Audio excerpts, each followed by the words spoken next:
Hello again, everyone. I'm Paul the Nitro Skywers, and welcome to this edition of the Nitro Corner. First off, I need to apologize for yesterday's edition of the Nitro Corner. Unfortunately, my camera ran out of memory with about 2 minutes left of the broadcast to do. So what I'm going to do today is I'm going to fill out the remaining 2 minutes of the Impact report, and then we'll go to our classic matches of today for the Easter weekend extravaganza.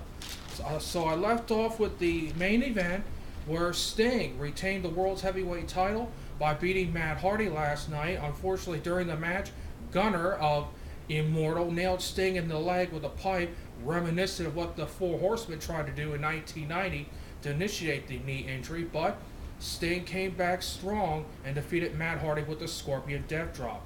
Unfortunately for Sting and Matt Hardy, they were laid out by Mr. Anderson with the mic check. And then afterward, Mr. Anderson grabbed the microphone and delivered yet another cutting promo, telling Stingy, that's a nice one, that he wasn't going to go anywhere and that he was going to take him down for 1, 2, 3. Classic by Mr. Anderson, classic. So let me wrap up Impact. It was a very good show. Classic promo again from Mr. Anderson. Sting with a great promo and a great victory for him. The Divas came out in full force, especially the problems involving Madison Rayne and Tara, and of course Velvet Sky getting attacked again by Angelina Love. All in all, a great show for Impact this past Thursday, and that in essence is the Impact report, or the remaining of it. Moving on now, it's time for our classic matches for today's day 2 of the Easter weekend extravaganza here on the Nitro Corner. The first one comes from Mid-Atlantic Championship Wrestling from Charlotte in 1979, a house show. It was probably one of the hottest feuds of 1979 in the Mid-Atlantic area. Former tag team partners and former holders of the NWA World Tag Team Champions. Paul "Number One" Jones, who at that time was the NWA Television Champion, defending his title against his former tag team partner, RickSteamboat.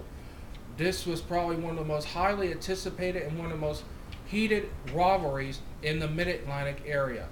Now, bear in mind there is no commentary for this match since this was taped on 8mm film from 1979, but this is a true rarity in professional wrestling. Paul Jones versus RickSteamboat for the television title, the NWA television title from 1979. I'd like to thank Mass Superstar Fan for the footage.